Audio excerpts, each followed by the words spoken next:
कमलनाथ को बीजेपी में आने से क्या किसी ने रोक लिया और वो कोई पुराना चेहरा है कांग्रेस का?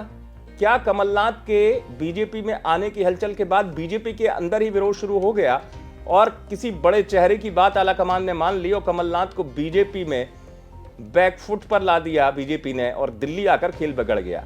और ये खेल बिगड़ा क्यों, इसमें तमाम है। देखिए, सूत्रों के हवाले से खबर आती है, सब कुछ आती है। सबसे बड़ी बात ये कि कमलनाथ के बीजेपी में आने की यदि संभावना बनी थी तो सबसे ज्यादा खराब किसको लगता? ज्योतिरादित्य सिंधिया का नाम आता है, क्योंकि ज्योतिरादित्य सिंधिया ने तो कहा था कमलनाथ की वजह से कि कमलनाथ ने उनसे कहा था कि सड़क पर उतर जाओ, और ये सबको पता है, और उन्होंने उसका जवाब अपने तरीके से दिया था और उसूलों पे आंच आने की बात आई थी तो ज्योतिरादित्य सिंधिया ने बड़ा करारा ही जवाब दे दिया था कमलनाथ को। लेकिन अगर कमलनाथ बीजेपी में आ जाते तो क्या ज्योतिरादित्य सिंधिया उतने सहज रह पाते या ज्योतिरादित्य सिंधिया के उसूलों पर सवाल नहीं उठते?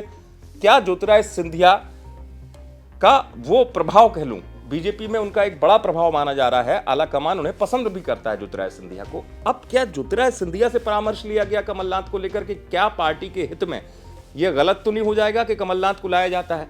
और खासतौर से कमलनाथ अगर आते तो उनके समर्थकों को भी लाया जाता। ज्योतिरादित्य सिंधिया ने अपनी ताकत से अपने समर्थकों को भी स्थापित कर दिया मध्य प्रदेश में बीजेपी में आने के बाद। अब यह समीकरण आप ऐसे समझिए कि अगर कमलनाथ आ जाते तो फिर ज्योतिरादित्य सिंधिया के समर्थक पहले से बीजेपी में हैं और कमलनाथ अपने समर्थकों को लाते तो क्या द्वंद्व होता? और खुद ज्योतिरादित्य सिंधिया के लिए भी राजनीतिक तौर पर एक बात सवाल के तौर पर आएगी कि कमलनाथ के उसूलों के खिलाफ ही उन्होंने कांग्रेस को छोड़ा था। उन्हीं कमलनाथ को लेकर ज्योतिरादित्य सिंधिया ने लगातार हमला बोला था और ये कहा था कि मुझे गद्दार कहने वाले जरा ये भी तो झांके कि कमलनाथ ने किस तरीके का व्यवहार किया था। अगर कमलनाथ वैसा व्यवहार नहीं करते तो शायद ज्योतिरादित्य सिंधिया भी कांग्रेस नहीं छोड़ते।